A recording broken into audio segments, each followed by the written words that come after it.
Bonjour tout le monde, j'espère que vous allez bien. Aujourd'hui, j'aimerais vous parler du pourquoi les victimes parlent autant de leur vécu aussi longtemps. Souvent, j'entends justement des personnes qui me disent, bah voilà, j'ai des proches que je ne vois plus parce qu'ils entendent trop mon histoire. Ils me disent de passer à autre chose, de lâcher mon passé, que c'est comme ça que ça ira mieux. Alors, bien sûr que c'est important de ne pas rester ancré à son passé pour pouvoir être dans son présent et ensuite se tourner vers l'avenir. Maintenant, il y a eu tellement de violences, de traumas, que voilà, c'est normal que les victimes, déjà, tant qu'elles n'ont pas traité leur trauma, elles vont avoir des redondances, des choses qui reviennent en boucle et ça sera ça leur quotidien. Donc c'est normal que de ce fait-là, elles en parlent parce que c'est ce qui fait partie de leur quotidien. Après, pendant une relation, toxique, comme dès le départ, il y a ce côté, en fait, où le PN va vraiment prendre le contrôle de la personne et l'isoler, finalement, tout ce qu'elle va vivre, peu importe, le domaine de vie, mais tout ce qu'elle va vivre, ça va être en référence avec cette relation. Et donc, quand après, dans son quotidien, même dans une conversation basique où on parle de météo, où on parle de travaux, où on parle de projets, de voyages, de ci, de ça, forcément, ses seules références pendant un certain temps, ça va être ce qu'elle a vécu pendant sa relation toxique. Non pas parce qu'elle n'avait rien vécu avant, mais parce que ça aura duré voilà, pendant des mois, voire des années, et que ça se sera incrusté dans ses profondeurs, et donc ça sera ça qui remonte, parce qu'en plus, c'est aussi ça qui est le plus proche d'elle. Au fur et à mesure du temps, que la victime va se reconstruire, faire de nouvelles choses, là, de nouvelles références vont pouvoir arriver, de nouvelles expériences, et donc petit par petit, ça sera plus systématique de replonger dans la relation lorsqu'il y a besoin de partager quelque chose avec quelqu'un. Après, il faut comprendre que les victimes ont aussi un énorme besoin d'extérioriser ce qu'elles ont vécu, pour la simple et bonne raison que leur bourreau leur a dit pendant toute la relation qu'elle devait tout garder pour elle, que c'était et que c'était les isoler et cetera. Donc là, en fait, elles ont besoin de faire sortir tout ce qu'il y a à l'intérieur d'elles, de raconter tout ce qui s'est passé et raconter tout ce qui s'est passé, c'est aussi ce qui va permettre de rendre la chose réelle. Parce que pendant la relation en elle-même, c'est tellement violent qu'il y a une dissociation entre les émotions, entre tout ça, et lorsqu'on sort de cette relation, qu'on prend conscience de ce qui se passe, il y a d'abord un choc. Un choc de mais comment j'en suis arrivée là? Comment ça a pu être possible que ça se produise comme ça? Donc en fait, tout ça, c'est tellement même irréel. Enfin, moi, je me souviens à la sortie de la relation de dire: «Mais en fait, je suis dans une série, c'est pas possible» et même une série, on me croirait pas tellement c'est énorme, c'est trop gros, en fait, et donc il y a ce besoin-là de raconter pour rendre ça réel. Bien évidemment, il y a aussi derrière un besoin qu'on valide sa détresse, qu'on valide que ce que la personne a vécu n'est pas normal, que c'est normal justement qu'elle ait réagi comme ça en étant mal et qu'elle a bien fait de partir.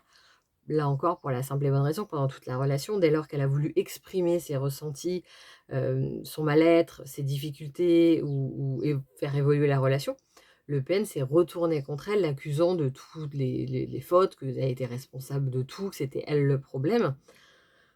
Donc quand on entend ça pendant des mois, des années, il y a toujours cette pointe de doute de dire: «Mais est-ce que c'est moi le problème? Est-ce que je suis folle? Est-ce que si? Est-ce que ça?» qui peut rester en arrière-plan. Et le fait d'en parler, le fait que d'autres valident en disant: «Mais non, mais c'est pas normal. Non, mais oui, c'est de la violence» et cetera. Il y a cette validation qui vient te confirmer: «Non, mais je ne suis pas folle en fait. Et qu'effectivement, ce que j'ai vécu, ce n'est pas normal». Donc là encore, c'est, ce besoin-là, c'est pendant le temps la réadaptation à la vie.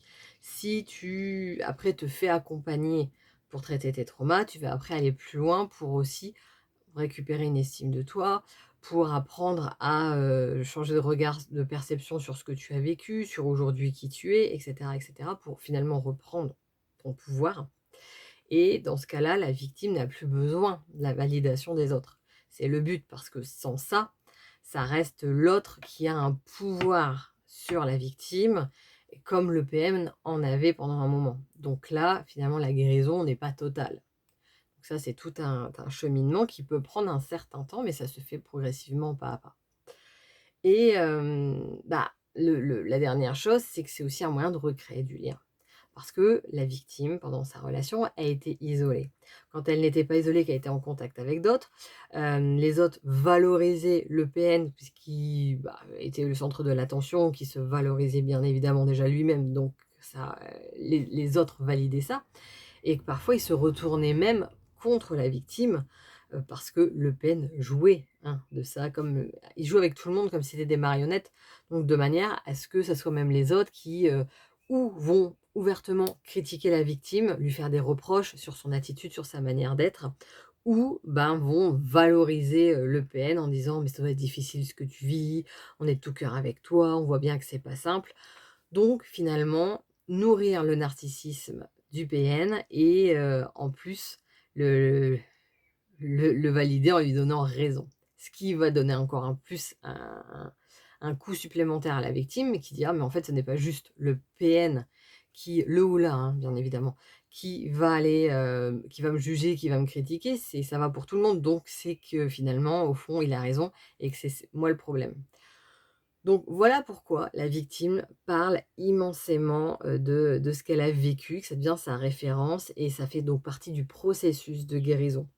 Il est vrai qu'avoir un thérapeute, qui ou psy ou quoi que ce soit peut aider, mais c'est bien d'avoir aussi quelqu'un d'autre à l'extérieur, des amis, de la famille et des proches, pour justement ne pas créer une dépendance vis-à-vis du thérapeute, vis-à-vis du psy, où, on se retrouve à avoir, des victimes qui, pour la première fois, peuvent parler de tout, en étant, reçues avec bienveillance, sans jugement et on valide ce qu'elles ont vécu et elles se sentent bien par certaines choses, mais ça peut créer finalement aussi un une dépendance de dire: «Je veux continuer à vivre ça avec cette personne-là» et donc limiter les avancées pendant la thérapie, et ou le coaching selon ce qu'on prend.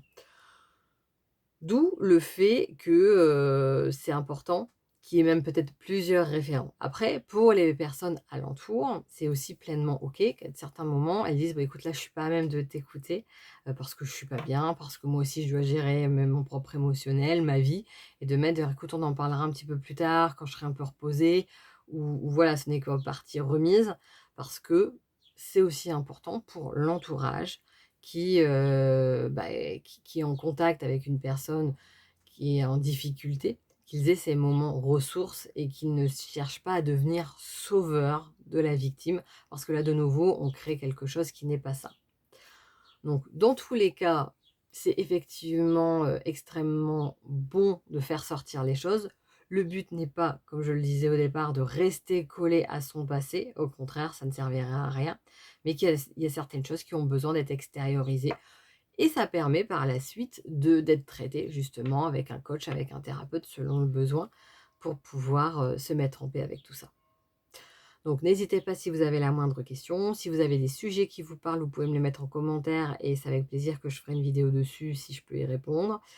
Si ce n'est pas encore fait, n'hésitez pas à vous abonner pour pouvoir avoir les suites, des partages sur les relations toxiques, la manipulation, l'emprise. Et vous trouverez en dessous de la vidéo, contre votre mail, une vidéo sur les différentes étapes pour se reconstruire après une relation toxique.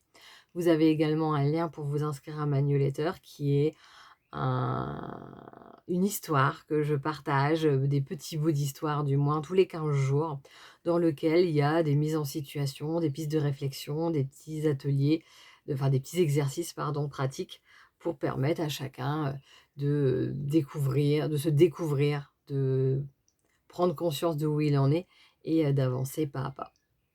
Donc je vous souhaite une excellente journée et je vous dis à bientôt.